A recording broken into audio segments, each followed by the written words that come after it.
네? 이제 그 누수의 흐름은 이제 괴테라고 하는 또 유명한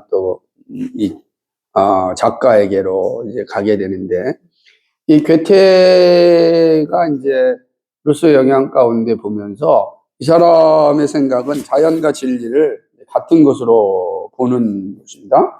그러니까 그렇다고 해서 자연이 곧 하나님이다라고 하는 범신론은 아니에요. 범신론이라는 게 뭐냐? 모든 자연은 다 신이 있다. 그러니까 예를 들자면은 나무신도 있고 돌신도 있고, 그러니까 이게 힌두이즘에서만 얘기하는 범신론을 얘기하는 힌두이즘에서, 그러니까 그런 힌두교가 말하는 범신론은 아니지만 자연을 되게 이제 중요하게 여겼고 자연을 통하여 진리를 찾고자 했던 이런 사람들이죠. 그래서 여기 보게 되면 괴테는 개별자들이 서로 모순될지라도 실제 속에서 발견된 모든 개별자에 대한 보편자를 찾으려는 의식적인 시도에서 범신론자가 되었다. 이렇게 무슨 말이냐면 그러니까 보편자를 찾아야 되는데 보편자를 어떻게 찾아야 되느냐? 개별자들을 통하여서 보편자를 찾으려는 거예요. 그렇다 보니까 개별자 자체가 뭐가 되는 거예요? 신적인 관점으로 접근할 수밖에 없죠. 개별자 신을 찾아야 되니까. 그러니까 셰퍼 입장에서는 그런 측면에서 괴테도 범신론자가 아니었겠는가. 그러니까 우리가 아는 실제적 힌두교가 말하는 실제적 범신론자이기보다는 사상적 범신론자의 모습을 괴테가 가지고 있다라고 이제 평가를 하는 것입니다. 예를 들면 얘기합니다.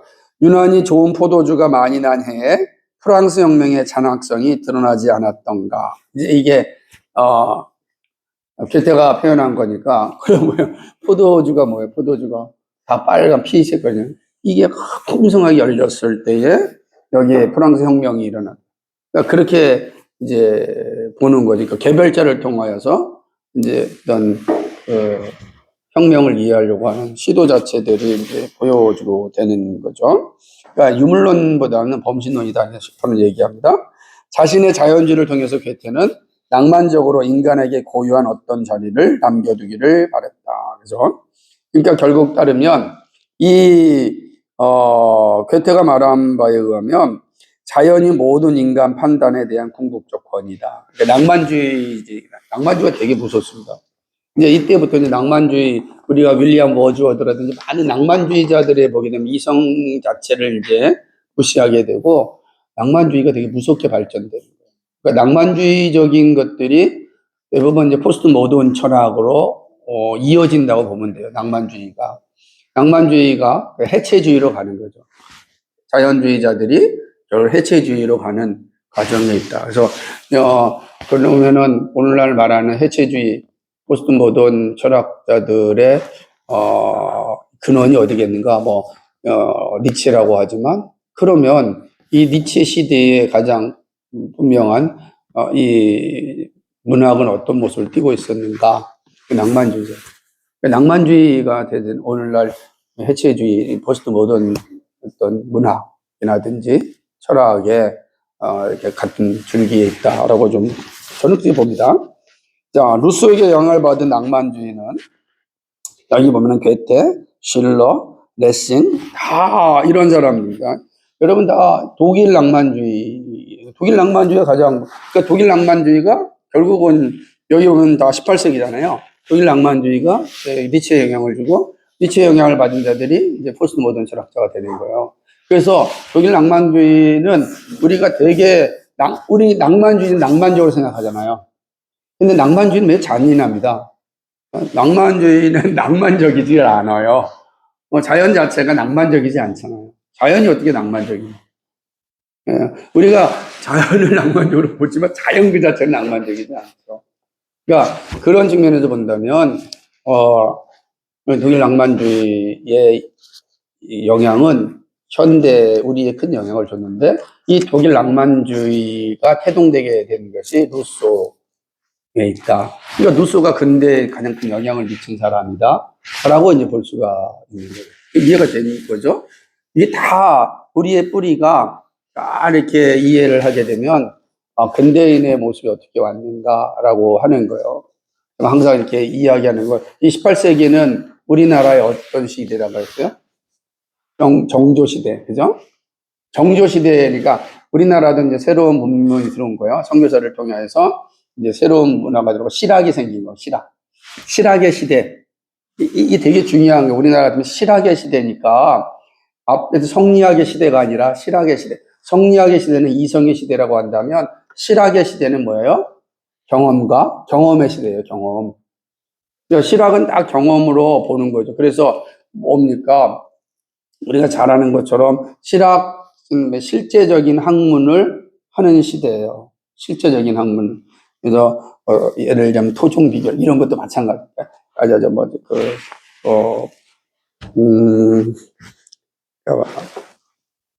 어떻게 씨앗을 뿌린다든지 어떻게 개간해야 돼 이런 것들 실제적인 학문을 만드는. 그래서 우리 어제 한번 양수리 한번 실학 박물관을 한번 갔으면 좋겠어요. 정약용의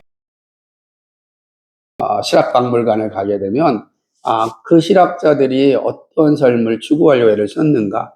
근데 그 실학의 근원이 어디겠는가? 천주교, 서양 학문이었단 말이에요. 그렇기 때문에 요 시대가 그럼 그때의 시대가 어떤 시대냐 쭉 보면 이 시대가 되는 거죠. 그죠? 그러니까 요 시대 지금 우리가 알고 있는 이러한 독일 낭만주의 시대에 이러한 사상을 가진 사람들, 이러한 문학을 충분히 공부한 사람들이 중국으로 왔고 그 다음에 우리나라로 오는 거예요. 그러니까 이런 지금 당시 우리는 그냥 여기에 사상을 보지만 이분들이 다 어디 와요? 일본으로 가서 복음을 전하였고 중국에서 복음을 전하여서 우리나라에다 영향을 줬단 말이에요. 그래서 다 우리나라에도 그때 사절단들이 다 있었고 중국에서 요즘 잘 아는 대표적인 그 실학 기행문에 괴테의 이탈리아 기행에 정말로 쌍벽을 이룰 만한 우리나라의 그 기행이 있죠. 뭐죠? 우리 도서관에 다 있어요. 4권짜리. 네? 뭐? 뭐예요? 말 자신있게 얘기해. 박지원의 열하일기.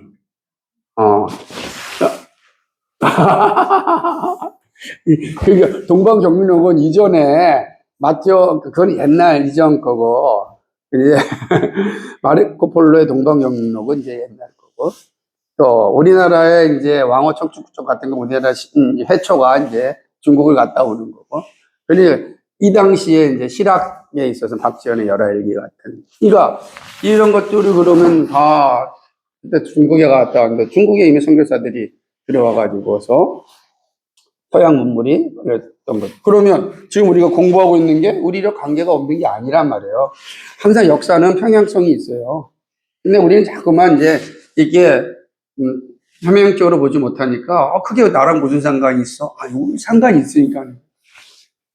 이런 것들이 이미 영향을 미쳤기 때문에 서구 문물이 우리나라에 들어왔을 때 우리가 두 가지가 있는 거예요. 누구죠? 흥성대원군처럼 철저하게 세국 정책을 하려고 아니까 아는 사람들은 세국 정책을 하려고 그러고 또 한쪽에 아는 사람들은 새로운 문물을 통해서 나라를 발전해야 된다는 이 싸움이 일어나는 거예요. 그러지 않았다고 한다면 이렇게 엄청난 병인 양효나 신미양효 같은 이런 일들이 일어나지 않죠. 이런 게 다 이제 우리가 아는 강화도에 가게 되면 다 나와요. 그러니까 이런 것들도 다 지금 우리가 공부하는 이 시대와 연동되어 있다. 항상 우리 역사의 평행선을 보면서 공부하면 이제 좋게 됐습니다. 자, 그렇게 되게 되면 이 사람들은 모두 처음에는 계몽주의 추종자였지만 그 다음에 이성은 계몽주의 영역이지만 감정은 낭만주의 영역이죠. 그래서 모든 창조물은 자연의 가슴에서 즐거움에 도취되도다. 이제 그래서 이 사람들의 생각이 뭐로 가게 되면 성적 자유로 가게 됩니다. 자연적인 거죠. 이 낭만주의는 그런 거예요. 해체되는 거죠. 누가 남자 여자 결혼을 하겠는가? 이런 제약에서 해체를 해야 될 거 아니에요. 이런 제약을 깨는 게 영웅이란 말이에요. 우리가 생각할 때 여러분 생각할 때는 왜 결혼해야 되는가? 이런 제약에서 떼고 안 하겠다. 그러면서 딱 나서면은 영웅이 아니겠어요? 그렇게 되는 거예요. 아니, 왜 꼭 결혼은 서로가 뭐더라, 서로에게 얽매여야 되느냐? 우리는 계약하겠다. 2년만 하겠다. 이렇게 계약을 하는 거예요. 사르트르와 보바르처럼 영웅이 되는 거예요. 그 전에 모든 계약을 탁 떼는 사람이 영웅이 되는 거지. 그러니까 이런 모든 제약을 깨버리게 되는 시대가 이제, 이전에 생각하지 못했던 것들이 서서히 나타나기 시작해요. 아주 서서히. 처음부터 팍 나타난 적이 없어요? 영웅이 하나 나타나, 이 사람 생각. 이 루소가 생각하는 입장에서 영웅이 나타나게 되고, 영웅을 추종하는 사람들이 생겨나게 되면서 시대가 바뀌는 거예요. 이게 시대가 한번 딱 바뀌어요. 그러니까 이 시기가 한 100년 걸리는 거죠. 와우. 자, 그 다음에 뭐죠? 그 유명한 베토벤도 낭만주의의 영향 안에 있었습니다. 베토벤의 음악은 그 이전 어느 작곡자의 음악보다 직접적으로 자신의 개성을 표현했다는 인상을 주죠. 그러니까 베토벤 자체 되게 독특하잖아요. 괴팍하고. 그리고 베토벤 자체가 왜냐면 어쨌든 베토벤의 이 생애 자체가 참 어렵거든요. 그죠? 베토벤의 형제들이 다 장애인들 앞서서. 근데 베토벤이 5번째일 겁니다. 근데 그래서 베토벤을 낳아야 되냐 말아야 되냐라고 하는 논쟁들이 당연히 있게 됐죠. 그러나 베토벤 낳지 않았다면 어떻게 됐겠어요? 이런 그냥 하나님이 일하신 줄 모르는 거예요. 어쨌든 베토벤은 나서 비록 귀가 이렇게 들리지 않는 장애를 갖게 되었지만 그 위대한 음악가가 그럼 이제 베토벤은 어떻게 음악을 했겠어요? 그러니까 얼마나 그 감성적으로 민감한 사람이었겠는가. 그러니까 글보담도 눈으로서 체감으로서 다 느꼈던 사람 아니에요. 그 들리지 않는데 이 음악을 썼다라는 게 그래서 우리 대단한 거예요. 어떻게 들리지 않는데 마치 들리는 것처럼 음악을 한 거잖아요. 그죠? 그러니까 그런 것들이 아주 대단한 거죠. 그래서 여기 보게 되면 이제 그래서 베토벤의 음악은 그 이전 음악과 이제 다른 문을 열게 현대로 들어오게 되는 이제 우리가 한번 나중에 한번 베토벤 후기의 현악 사중주 한번 들어봤습니다. 아마 유튜브에 현악 사중주 곡이 어떻게 되는지 그게 이제 이전 음악과 어떤 차이가 있는지를 보여주는. 그러니까 음악이라는 것도 시대를 담거든요. 음악은 반드시 시대를 담습니다. 시대를 담지 않는 음악이란 존재하지 않아요. 그럼 예를 들어 봅시다. 우리가 아는 트로트는 시대를 담습니까? 안 담습니까? 트로트만큼 완벽하게 시대를 담는 노래가 없어요. 정확하게 시대를 담죠? 마찬가지예요. 모든 음악은 시대를 떠나서 존재하지 않는. 그러니까 우리가 음악을 볼 때, 딱 음악을 듣는 순간 시대를 보여주는 거죠. 그럼 이제 베토벤 이전의 음악, 우리가 베토벤 이전의 음악은 누구의 음악이라고 보면 돼요? 그래서 바흐나 핸델의 음악이라면 바로크 음악이나 바로크 음악. 바로크 음악이 드디어 이제 낭만주의 음악으로 변화되는 거죠. 그러니까 바로크 음악으로부터 그 바로크 음악의 핵심이 뭐예요? 바로크 음악의 핵심이 바흐 핸델 같은 이런 음악가들 예를 들면 나중에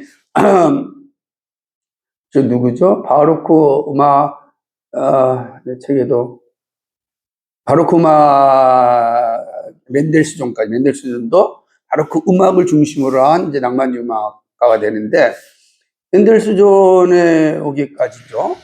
바로크 음악은 종교적 음악 색채가 웅장하고 그죠? 그러니까 신에 대한 찬미가 있단 말이에요. 그런데 낭만주의 음악에서는 뭐가 나옵니까? 다 사라져. 이제 자연을 예찬하는 자연, 감성. 그러니까 완전히 다른 음악이 되는 거예요. 그러니까 우리는 현대 음악을 통해서 하나님의 장중함을 발견하지 못해요. 현대 음악은 여러 현대 음악에는 그런 게 없단 말이에요. 그러나 우리가 그 현대 음악 이전의 바로크 음악에서 이제 그런 걸 발견하는 거죠.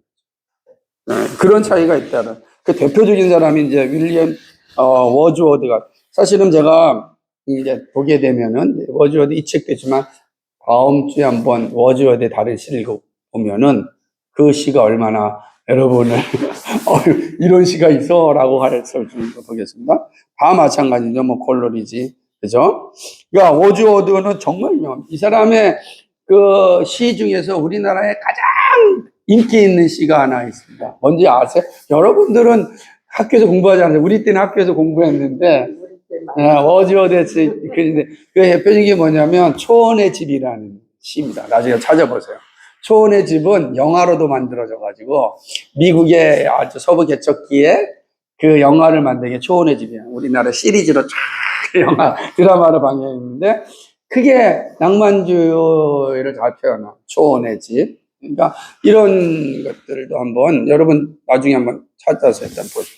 이 사람은 뭐죠? 인간의 본능에서 자신의 가치를 발견했다라고 하는 것이죠.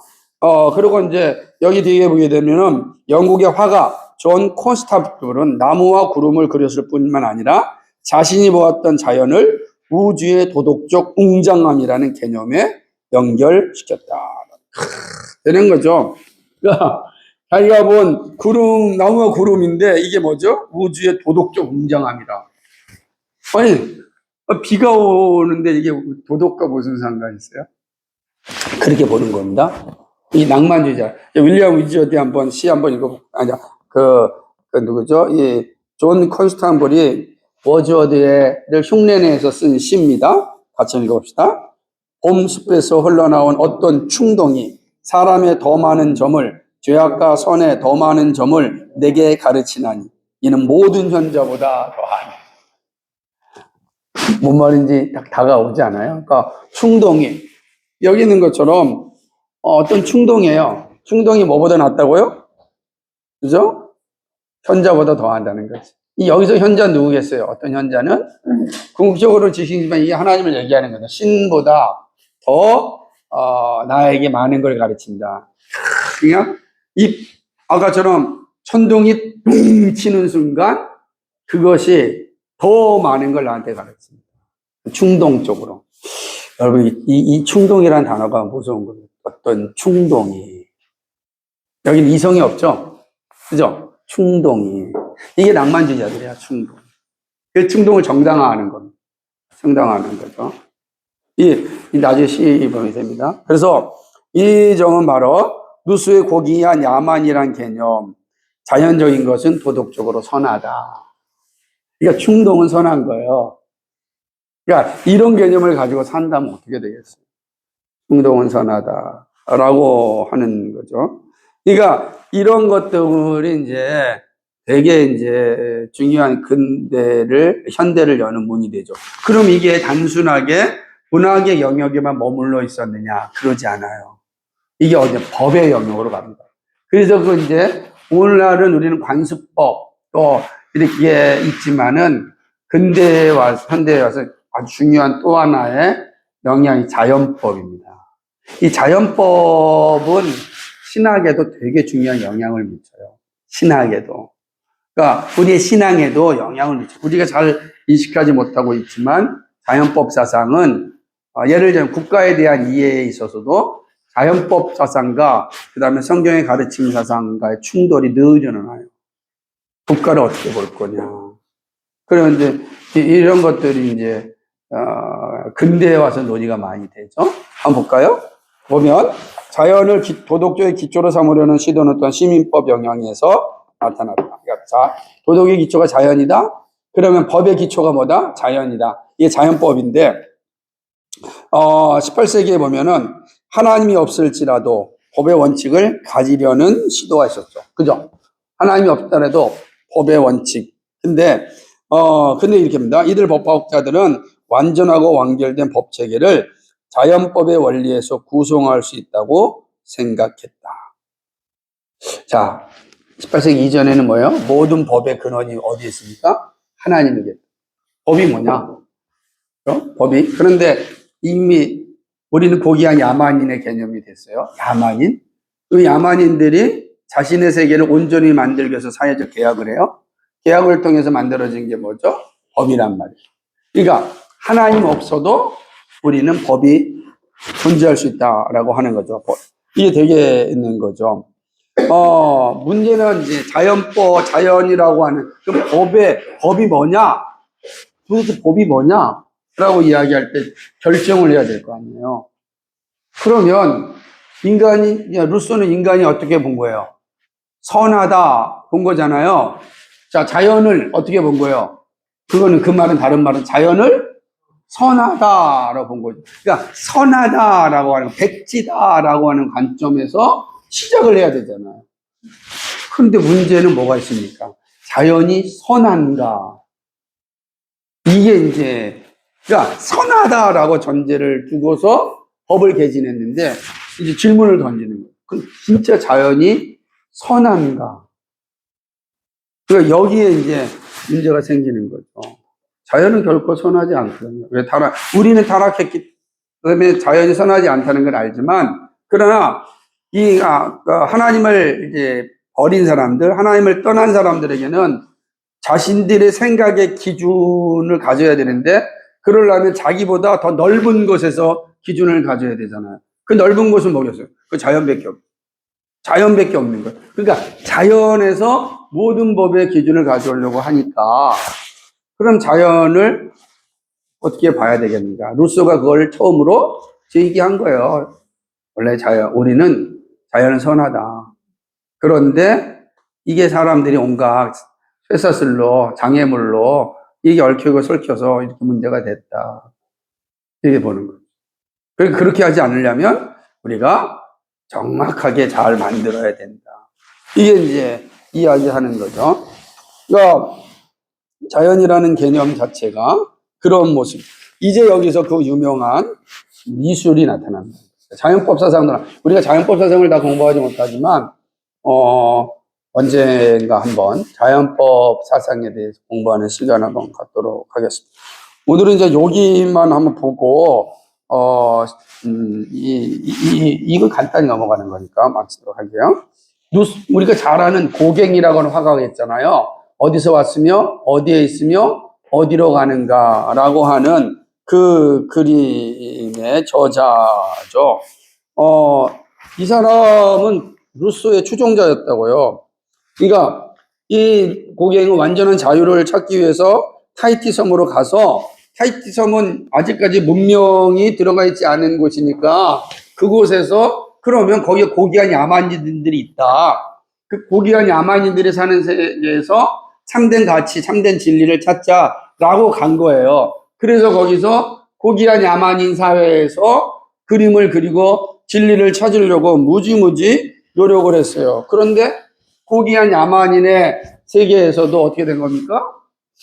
찾죠. 그러니까 허구예요. 왜 보니까 그 대표가 어디서 왔으며 어디에 있으며 어디로 가는가 이 그림에서 보게 되면 태어나고 결혼하고 죽고 그 안에 인간의 군상들이 나와 있거든. 똑같은 거예요. 타히티 섬에 사는 사람들이나 도시에 사는 사람들이나 다른 게 없는 거예요. 태어나고 결혼하고 죽는 거예요. 이게 뭔 차이가 있어? 아무 차이가 없는 거예요. 다시 말하면 루소가 이야기한 것처럼 고귀한 야만인들에게는 정말 뭔가 고귀함이 있을 것 같았는데 그러지 않다라고 하는 거죠. 그러니까 인간은 자신 안에서는 결코 궁극적인 대답을 찾을 수가 없다는 거예요. 그러니까 고귀한 야만인 안에서 삶의 진리를 찾을 수가 없는 거예요. 그거를 고갱이 발견한 거예요. 그럼 보니까 도시에서나 타히티에서 똑같은 거예요.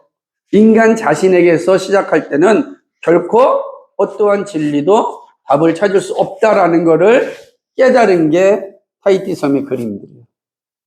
그 타히티 섬에 보내야 하는 노파의 그림. 마지막 죽을 때 보내야 하는 노파의 그림. 죽음을 앞둔 노파. 거기에 무슨 기쁨이 있냐고. 물어봅시다.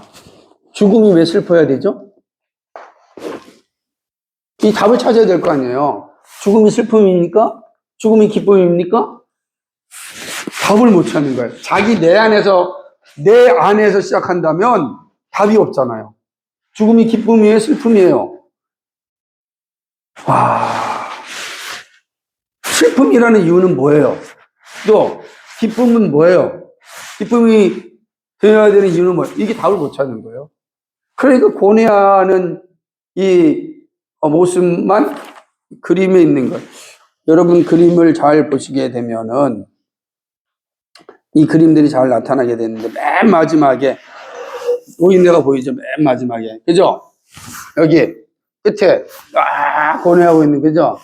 그리고 여기 맨 앞에 아기가 태어나고 중간에 결혼하고 금단에 열매를 따먹는 있고 그 다음에 요 중간에 있는 건 이제 종교예요. 종교를 갖고 있는 모습이고 그 다음에 맨 마지막에 죽은 노파를 기록되어 있다. 인간은 자기 안에서 시작할 때는 아무것도 얻을 수가 없다라고 하는 것을 보고 있는 것이죠. 그래서 제목에 이 글을 쓴 거예요. 어디서 왔으며 어디에 있으며 어디로 가는가. 늙은 여인이 죽어가고 있다니까요. 그래서 이 편지에서 다니엘 몽풀에게 보내는 편지에서 우리는 어디로 가는가. 한 늙은 여인의 죽음이 임박한 것을 안 이상하고 어리숙한 어떤 새가 이렇게 결론을 내린다. 우리는 무엇인가? 오 슬픔이여 그대는 나의 주인이라. 운명이여 그대는 얼마나 잔인한가. 나는 언제나 패배하면서도 반항하노라. 루소와 고경에는 당이었던 인간의 제약 없는 자유를 발견하러 찾아갔던 타히티 섬에서 고경이 발견한 것은 죽음과 잔인함이었어요. 그는 이 그림을 끝내고 자살을 시도합니다. 실패하였지만 못 찾았거든. 고귀함이 없는 거예요. 고귀함이 자유가 없는 거예요. 결국은 뭐예요? 죽음이잖아. 잔인하잖아요. 이게 찾을 수. 근데 이게 복음이 없이는 없는 거예요. 그리스도인에게 있어서 죽음이라는 건 진정한 자유로 가는 길인데 하나님이 없고 자기 안에서 시작한 끝이잖아. 안 거예요. 누구와 같은 거예요? 레오나르도 다빈치와 같은 거예요. 결국은 인간의 실제를, 보편적 실제를 찾으려고 했지만 수학적으로는 찾을 수가 없다라고 하는 걸 발견한 절망 속에서 죽었던 레오나르도 다빈치와 같이 고경 역시도 루소의 개념을 따라서 고귀한 야만인에서 참된 자유를, 그들이 말하는 자율적 자유를 찾으러 갔지만 결국은 그가 그 그림의 마지막에 우리는 어디로 가는가? 어디로 가? 끔찍하지. 어디로 가도 모른단 말이에요. 그게 잔인함인 거예요. 인간이 끝이 어딘지 모르는 거예요. 근데 끝을 모르고 살아가는 거예요, 우리가. 여러분, 끝을 모르고 살아가는 인생처럼 비참한 게 어디 있어요? 그렇잖아. 왜 살아 도대체? 끝을 모르고. 그래서 많은 사람들이 마지막에 비참해지는 거예요. 하나님 알지 못하는 사람들은 그 마지막에 다들 힘들고 살아있을 동안에, 힘이 있을 동안에는 뭔가 하는 것 같지만 점점 시간이 가면 갈수록 체념하며 살아갑니다. 그렇죠? 체념하는 사람에게는 무엇인가 새로운 것을 시도하려고 하는 의도가 없어요. 그냥 하루하루를 즐기는 거, 하루하루를. 인생에는 악이 없는 거지.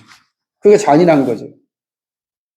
하나님 나라 소망하는 사람은 하나님 부르시는 그날까지 할 일이 있잖아.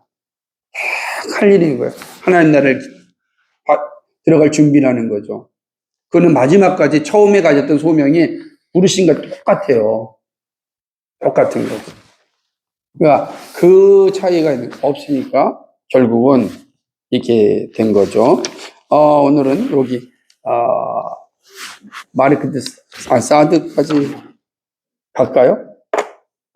사드까지만 가고 마칠게요. 자, 근데 문제는 마르크트 사드라고 하는 사람, 이제 사드, 이게 세디인데 잘 보시면요. 자연의 신격화의 필연적 결론이 무엇인지를 이는 잘 이해한 거야. 이 사드라고 하는 사람이. 만일 자연이 전부이면 존재하는 것이 모든 것이 옳기 때문에 더 이상 말할 수 있는 것이 없다는 것을 알았습니다. 그래서 나타난 결과가 세디즘이에요. 세디즘. 세디즘이 뭐죠? 특별히 여자에 대한 그 잔인성인데 이렇게 생깁니다. 잘 읽어볼 테니까 한번 보세요. 세디즘이 얼마나 봅니다. 자연이 우리 남자들을 가장 강한 자로 만들었으므로 우리는 여자를 우리가 기뻐하는 대로 다룰 수 있다. 여기에는 도덕적 차별이나 가치 체계가 없어요. 존재하는 것은 옳다. 그래서 도덕이나 법의 기초는 없다. 그래서 세디즘이 뭡니까? 우리가 잘 아는 것처럼 뭐 예를 이런 거예요. 막 상대방의 고통을 통하여서 내가 쾌감을 느끼는 거예요. 근데 상대방의 고통을 주려면 내가 상대방보다 강해야 되잖아요. 근데 남자가 남자한테는 이걸 못하는 게 뭐냐면 그 상대방이 나와 동등하잖아요. 그잖아요. 근데 여성은 상대적으로 약하잖아요. 그러니까 이 마르케트 사드가 하는 세디즘은 여성을 향하는 거예요. 그래서 여성을 향하여서 이 폭력을 통하여서 쾌감을 누리게 하는. 근데 그게 뭐라고요? 도덕적으로 옳다. 왜? 자연이 그렇게 만들었기 때문이다. 이게 어딘가 똑같은 거예요? 낭만주의자들이 그래요. 낭만주의자들이. 여러분이 생각하는 낭만주의자들이 얼마나 잔인한지 몰라요. 낭만주의는 잔인해요. 그러니까 낭만적인 게 아니라고. 낭만주의자들의 생각이 이 세디즘의 생각과 연결되는 거죠. 왜? 충동이 옳다 그랬잖아요. 그래서 여러분이 이런 생각을 가진 사람들이 지금 되게 많은 거예요. 여러분 왜 오늘도 많은 이런 성폭력 사건이 일어나냐면 이러한 생각들이 있는 거예요. 자연적인 여기 하나님이 없으면 무엇이 기준이겠어요? 우리는 하나님의 형상을 지음받은 존재니까 존중할 수밖에 없어요. 심판이 있기 때문에 우리 함부로 대할 수가 없어요. 근데 이거 잊어버리면 똑같아요, 누구나. 이걸 잊어버리면 폭력을 행사하는 거예요, 똑같이. 이게 무서운 세디즘에서 나온 것이다 라고 하는 거죠. 그러니까 네덜란드 종교개혁 화가들은 첫째로 인격적이고 선하신 하나님을 지으신 자연과 둘째로 타락 때문에 나타난 현재 자연의 비정상성이라는 두 가지 틀에서 그림을 그렸어요. 그렇기 때문에 단순한 사물들을 즐겼던 것이 네덜란드 종교개혁 화가들이었어요. 그러나 지금은 뭐죠?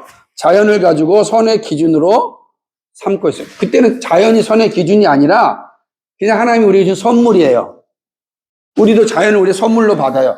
그런데 낭만주의자들로부터는 자연이 도덕적 기준이 되는 거예요. 우주의 융합이 되는 거예요. 옳고 그름의 기준이 되는 거예요.